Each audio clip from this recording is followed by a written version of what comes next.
I went on a hitchhiking trip a couple years ago, and I called it my manifestation baiting hitchhiking trip.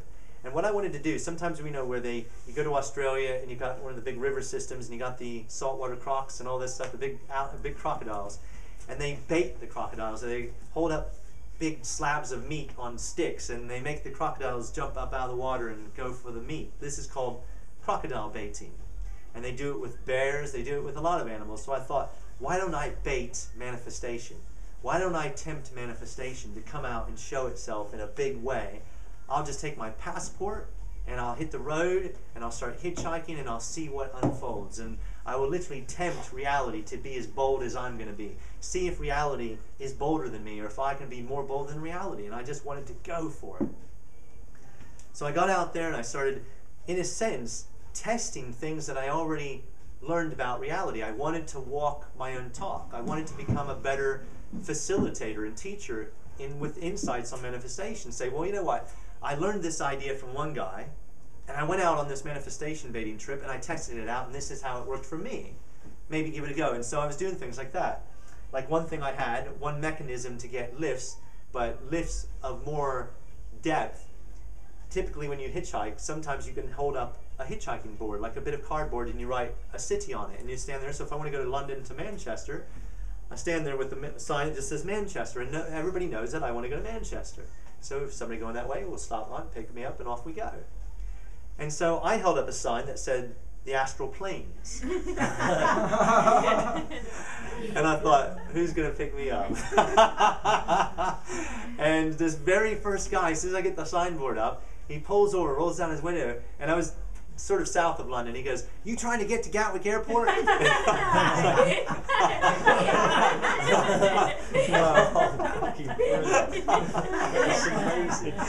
I had a lot of fun with just having fun with reality. And it made me laugh and just wet my pants every few minutes of that trip. I was just changing my underpants. I wasn't really. I mean, I was just so I take everything I say serious. Oh, yeah. Yeah. And so you know what? You are not a true out-of-body explorer unless you own plastic sheets. Yeah. Or adult diapers. Because you could be on another level of reality, having a great experience, and suddenly get that tug back to the energy body, your physical body, and say, oh, the body needs the toilet. Now you can just say, nah, just pee the bed, you know, and get on with being out of body. Or make sure you're sleeping in somebody else's bed. Yeah, or sleeping in somebody else's bed. Epic, I love it. I haven't thought about that. That's fantastic. So did you get picked up? Can I come over next week, maybe, have dinner?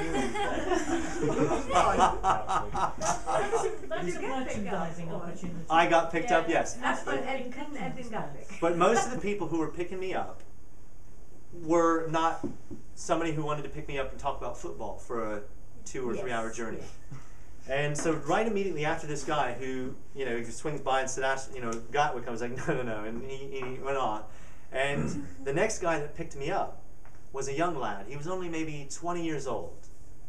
I'll never forget this. And I said to him, look, I'm on my way to Brighton, because if any of you have seen the videos that I interviewed Jurgen, that was the particular trip. And I was heading down to Jurgen's place for the night. And so this young lad of about 20 picks me up, and we're driving in the car. And it's a bit quiet, and I liked it that way for the moments. And then he says, you know, what do you do for a living? And I was like, what do I do? Do I go for the jugular and just say I do out-of-body stuff, or do I start small and say I teach people about dreaming? So I thought I'll go with the dreaming stuff. And I started talking about the dream stuff. And I'd look over at him as he's driving, and you can just tell he's really absorbing this stuff. He's listening very intently. And so I continue talking about lucid dreaming and how we can use lucid dreaming for, you know, sort of confronting fears, for learning new stuff, for fixing stuff, for doing whatever. And I'm just, you know, we can have workshops, we can learn to play the piano, all kinds of stuff. And I stopped talking, and I'm looking at him still peripherally, and he's thinking while he's driving. And he finally, after some silence, he says, I'm a mechanic. And I said, yeah, fantastic, a mechanic. And he said, I like to customize cars. Could I use a dream like that to create my own workshop and customize cars, really elaborate designs, and then, if I like something enough, bring the idea back to reality and, into waking life and basically customize a car like that? I said, of course you can. And he went silent a little bit more, and I just allowed the silence.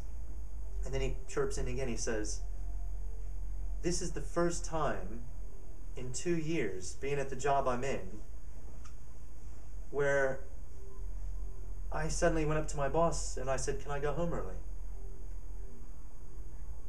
And suddenly he got my attention sky high, because I realized the magnitude of this. He was meant to pick me up. And so he picks me up,